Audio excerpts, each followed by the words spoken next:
사남 유튜브에 오신 걸 환영합니다. 자, 여러분들 준비가 되셨으면 한번 시작해 보도록 할게요. 자, 월세는 동결, 그리고 버스는 공짜, 그리고 식료품은 시에서 직접 판다라는 이슈가 지금 미국에서 나오고 있습니다. 이게 과연 뉴욕에서 가능할까요? 자, 이런 파격적인 공약들 때문에 어떤 사람들은 말합니다. 민주주의의 심장 뉴욕에서 가장 급진적인 사회주의 실험이 시작되려 한다라고 말이죠. 친팔레스타인 사회주의자 조란 맘다니, 그리고 오늘 저는 그의 모든 것을 파헤쳐 보려고 합니다. 자, 여기에 대해서 많은 사람들이 얘기를 하는 게 있어요. 사람들이 많이 얘기하는 게 뭐냐면, 와우, 우리가 이 생활비 위기에 갇혀 있는 거 아닙니까? 방세는 오르고 있고, 여기에다가 교통비는 치솟고, 식료품 값은 도저히 끝이 보이지 않습니다. 이 거대한 벽 앞에서 한 인물이 손을 외칩니다. 도시는 소수가 아닌 다수를 위해 존재해야 합니다. 그가 바로 조란 콰메 맘다니라는 이 인물인 것이죠. 1991년 우간다 캄팔라 영화감독 미라 네오와 탈식민 연구의 거장 마흐무드 맘다니라는 아버지 사이에서 태어난 소년. 자, 케이프타운을 거쳐서 7살에 뉴욕으로 이주를 합니다. 그리고 바로 이곳에서 멜팅팟의 중심지로 불리는 뉴욕에서 이민자로의 정체성을 고민하던 뉴욕의 고등학교에서 그의 정치 인생을 관통하는 첫 번째 깨달음을 얻게 됩니다. 그리고 그게 교실이 아니라 아주 뜬금없는 운동장 한가운데였었어요. 여러분들 하나 질문을 드릴게요. 뉴욕 하면 가장 먼저 떠오르는 스포츠가 뭡니까? 네, 여러분들 다들 생각하는 게 비슷할 것 같아요. 바로 이 야구, 뉴욕 양키즈죠. 근데 이 뉴욕 한가운데 그 아무도 인도에서 만들어진 운동인 크리켓에는 관심이 없어요. 그런 곳에서 맘다니는 바로 브롱스 과학고자에서 친구들과 함께 아무도 관심이 없었던 크리켓 팀을 창단하면서 새로운 것을 만들어내는 데 성공했습니다. 아무것도 없던 제로에서 바로 크리켓 팀에 대한 창단과 바로 거기에 참가할 수 있는 선수들을 모집하게 된 건데요. 그때 느꼈다고 합니다. 아, 나의 행동이 이 세상을 바꿀 수가 있구나. 그리고 그때 이후로 그는 앞으로 자신은 리더가 되기로, 그리고 정치인이 되기로 결정했다라고 하는데요. 그 이후로 대학에서는 팔레스타인 인권 동아리를 만들고 졸업 후에는 퀸스에서 압류 방지 상담가로 뛰어들었다. 그리고 그는 깨달았다고 합니다. 지금 미국에 생기는 어마어마한 주택 가격의 상승은 자연재해가 아니라 정책의 결과라는 사실을 깨닫는데 일조했다라는 경험이 바로 이렇게 생겨나게 된 건데요. 자, 이렇게 현장에서의 불평등의 구조를 목격하면서 사실 그의 정치적 정체성은 단단해졌습니다. 근데 정치적 정체성만 있다라고 해서 인기를 얻는 건 아니죠. 바로 이 젊은 정치인은 사람들의 마음을 얻는 방식을 가져왔습니다. 그리고 그건 딱딱한 게 아니었어요. 오히려 정반대였죠. 힙합퍼로 가수로서 데뷔를 합니다.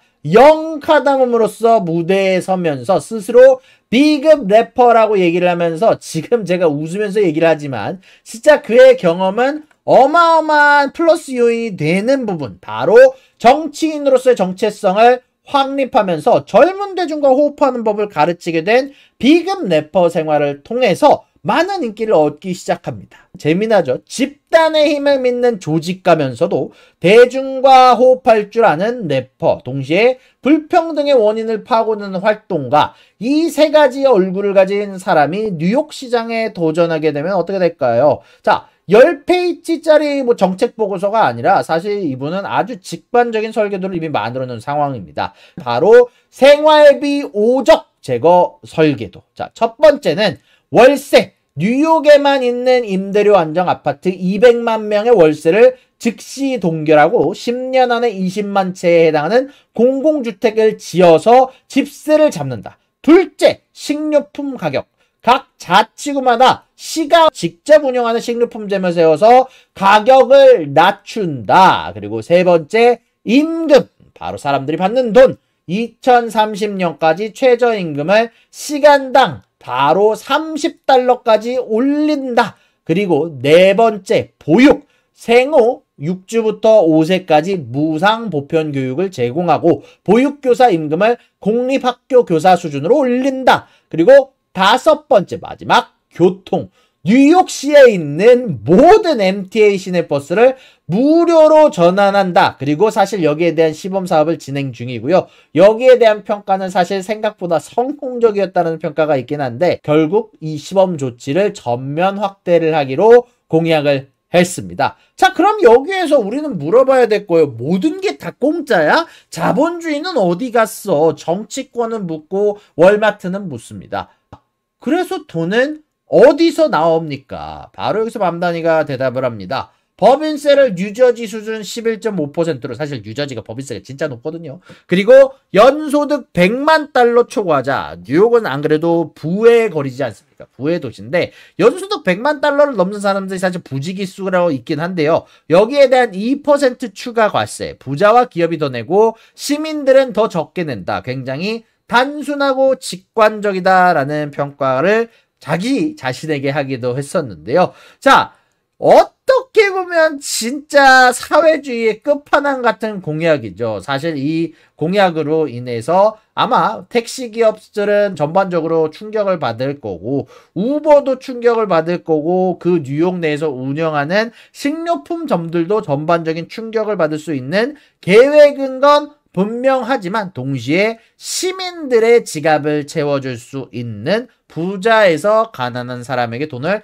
나눠주는 정책으로 옮겨질 수가 있는 게 바로 이 경제계획이 바로 맘다니의 창인 거죠.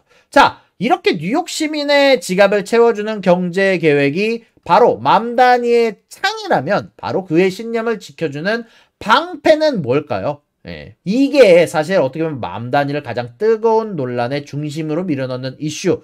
그렇게 쿠오모가 비판을 했던 이슈가 바로 있는데요. 이게 바로 팔레스타인입니다. 사실 미국과 뉴욕은 이스라엘을 지지하는 것으로 유명한 도시이자 국가죠. 근데 이게 재미난 게 뉴욕 기반의 자선단체가 이스라엘 점령지 정착존을 지원하지 못하게 하는 우리의 돈으로는 이스라엘을 지원할 수 없어라는 법안을 발의를 했습니다. 한마디로 미국이 팔레스타인을 탄압하는 이스라엘에 우리의 돈으로 지원하지 못하게 막자라는 법안을 발의하기도 했었는데요. 하마스는 10월 7일 공격 이후에 바로 그는 이스라엘 정부의 가자지구 공습에 대해서 이건 집단 학살이다. 하마스를 공격해야지 바로 팔레스타인을 공격해서는 안 된다라면서 단식 투쟁에 돌입을 했고 바로 쿠오모가 이 점을 몰아가면서 바로 그를 반유대주의자로 반시온주의자로 밀었지만 그는 결국 유대인 형제자매와 함께 반유대주의에 맞서 싸우겠다라고 하면서 고립 대신 연대를 택했다라는 게 그의 변명이기도 했었는데요. 그렇다면 이런 부분들 관련해서 그의 정치적인 성향에 대해서 우리가 어느 정도 파악할 수 있는 두 가지가 나오지 않았습니까? 바로 사회주의자이자 팔레스타인에 대한 열렬한 지지자. 이 두 가지를 기반으로 우리가 이 사람의 성향을 파헤칠 수 있었는데요. 그렇다면 우리가 고민해 볼 건 그럼 이 사람이 능력이 있느냐라는 질문을 한번 던져볼 때가 될 것 같아요. 자, 그렇지만 자, 성공한 실적은 고작 3개긴 합니다. 근데 굳이 따지면 2건밖에 안 돼요. 자, 왜냐하면 하나는 행정 절차에 대한 개선안이 성공적으로 결론이 났고요. 두 번째는 뉴욕 내에서 박물관의 주류에 대한 판매 허용. 그렇게 얼마 나이가 되지도 않다 보니까 정치 경력도 길지 않다 보니까 실적 자체는 뉴욕 시장을 할 만큼은 아니다라는 평가가 사실 여러 미디어 매체를 통해서 나오고 있어요.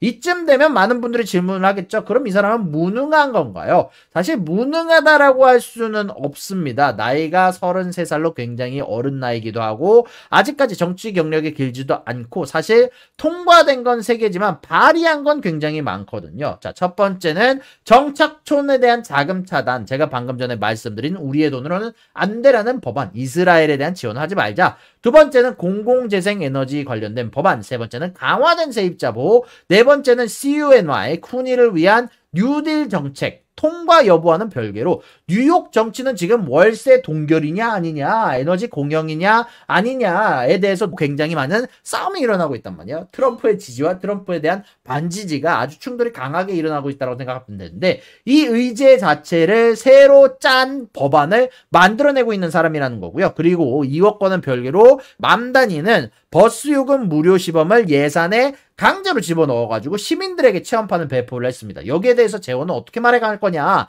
시민들도 싫어할 거다, 여기에 대해서 기업들의 자본주의는 어떻게 된 거냐라고 얘기를 했지만, 사람들은 공짜 버스에 결국 올라타면서 이게 되네라고 웃어 넘길 정도로 결국 여기에 대한 가능성을 실현한 사람이다라고 얘기를 할 수 있을 것 같습니다. 다만 반발이 굉장히 거셉니다. 결국 월스트리트, 부동산 업계, 친이스라엘 로비 등 뉴욕 포스트면은 바로 이 맘다니에 대해서 반유대주의자라고 얘기를 하면서 맘다니를 도마 위에 올려놨습니다.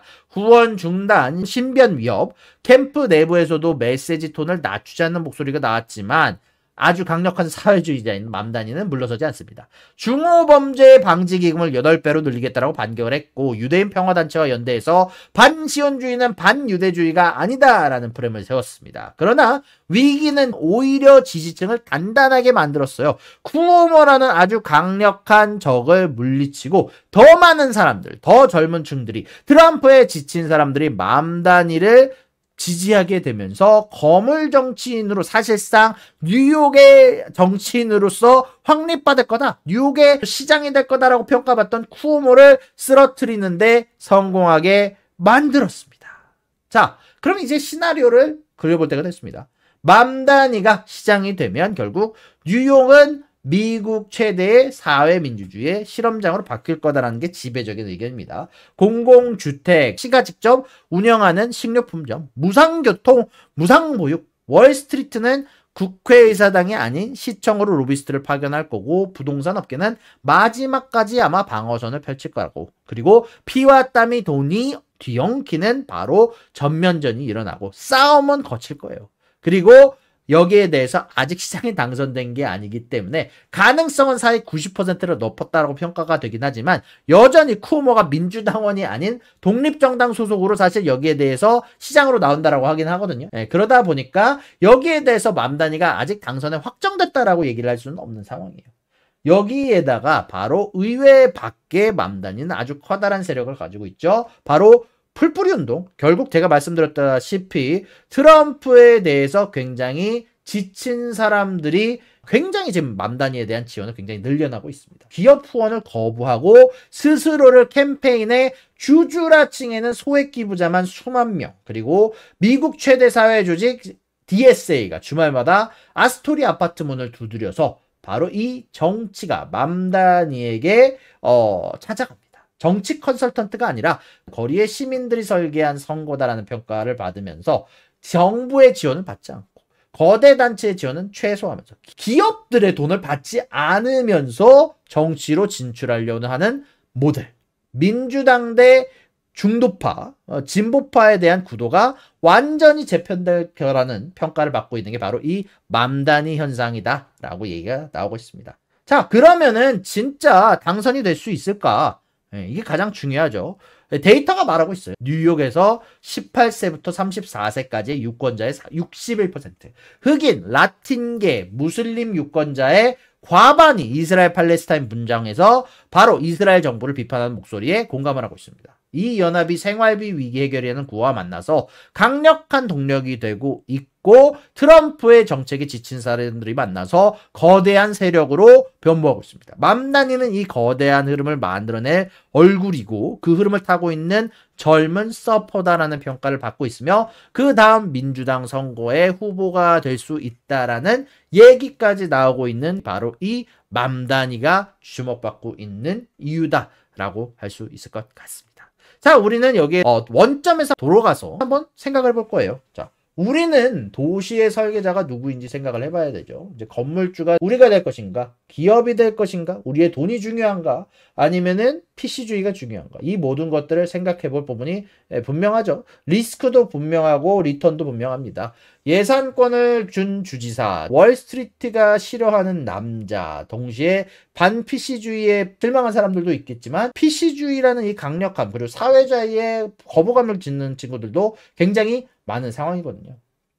그래서 맘다니가 아직까지 통과됐다라는 표현은 사실 하기는 굉장히 어려워요. 진짜로 정책을 실현하려면 선거 후에도 어떠한 운동을 결국 행정력으로 번역을 해야 됩니다. 조직이 정부가 되는 순간 열정은 그냥 인정받지 않습니다. 열정은 결국 절차와 예산이라는 냉정한 언어로 싸우게 되고 그 이후에 이 재원을 마련해서 정책을 실현했을 때 시민들의 환영을 받아야지 결국 이 정책이 성공적인 평가가 될 거라고 하는데 그러나 양쪽의 의견을 들어봐야 되니까 정치의 본질은 상상력입니다. 아니 어떻게 버스를 도시 내에서 공짜로 타게 만들 수 있습니까? 이걸 어떻게 운영하게 만듭니까?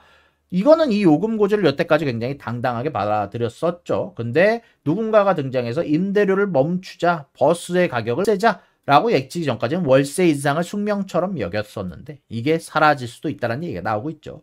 이 상상력이 규칙을 바꾸고 규칙이 바뀌면 현실이 뒤따릅니다. 그 현실이 물론 안 좋은 현실일 수도 있고 좋은 현실일 수도 있겠지만 여러분들이라면 어떤 뉴욕에 투표를 하겠습니까? 월세는 매년 오르지만 부와 모든 경제의 상징인 럭셔리 뉴욕 1.0 그게 아니라면 월세 상승이 멈추고 버스가 무료이며 PC주의와 사회주의의 실험터가 될 수 있는 어떻게 보면은 조금 더 저소득자에게 신경을 써주면서 어떻게 보면 좀 더 살기 좋은 사회로 만들어가자는 슬로건에 어울릴 수 있는 해피 뉴욕 2.0 선택은 어떻게 될까요? 여러분들의 몫에 달려있다라고 얘기를 할 수 있으면서 뭐 우리가 미국 시민은 아니지만 자 조란 맘다니 결국 그는 혁명을 약속하지는 않습니다만 가장 강력한 생활비를 낮추겠다. 그리고 나는 우리 도시에 빌리어네어 거대한 부자들이 있어서 거기에서 수익이 늘어나기보단